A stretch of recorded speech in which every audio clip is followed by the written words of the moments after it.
কেমন আছো আমার সকল বন্ধুরা? আশা করি তোমরা সবাই ভালো আছো, সুস্থ আছো। যে যেখান দিয়ে দেখছো, যদি রেসিপিটা ভালো লাগে অবশ্যই এটা লাইক কমেন্ট শেয়ার করে দিও। তো চলো ঝটপট করে আজকে বানিয়ে নিই শুটকি মাছের রেসিপি। জানি অনেকেই পছন্দ করো, অনেকেই করো না। তো শুধু শুটকি মাছ বলে নয়, এই রেসিপিটা এইভাবে করলে তুমি তোমরা সবাই মানে ছোটো ছোটো যে ট্যাংরা মাছগুলো হয় সেগুলো দিয়েও করতে পারো।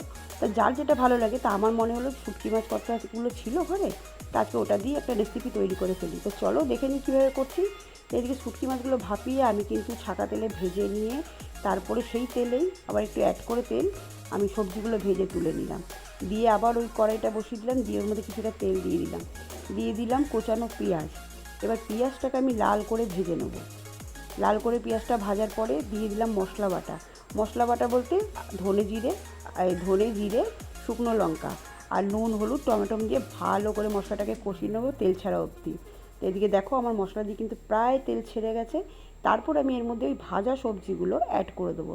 হ্যাঁ, বলে রাখি সবজিগুলো কিন্তু খুব লাল করে আমি ভাজিনি, একটু সাঁতলিয়ে তুলে নিয়েছি। কেন কষতে কষতেও সেদ্ধ হবে, পুরোটা যদি এরকম করে দিই ঘাটা ঘাটা হয়ে যাবে। ঘাটা ঘাটা করলে চলবে না। তো এইদিকে দেখো মাছগুলো আমি অ্যাড করে দিলাম। মাছগুলো তোমাদের বলেইছিলাম যে সেদ্ধ করে ভেজে রাখা ছিল। তো এইগুলো দিয়ে ভালো করে এটাকে কষিয়ে নেবো। কষিয়ে নিয়ে হালকা একটু জল দিয়ে এটাকে ঢাকা দিয়ে দেবো।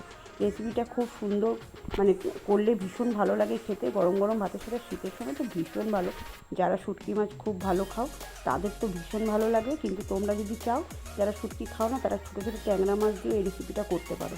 তো এদিকে দেখো আমি একটু জল দিয়ে এটা ঢাকা দিয়ে দিচ্ছি। তা আমার এখানে শুটকি মাছ কিন্তু প্রায় রেডি হয়ে গেছে। আমি এবার শুটকি মাছটা একটা পাত্রে ঢেলে নেবো।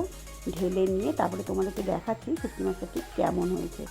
তো এদিকে দেখো আমার কিন্তু কোনো কিছু সবজি ভাঙিনি, সবটাই গোটা গোটা আছে।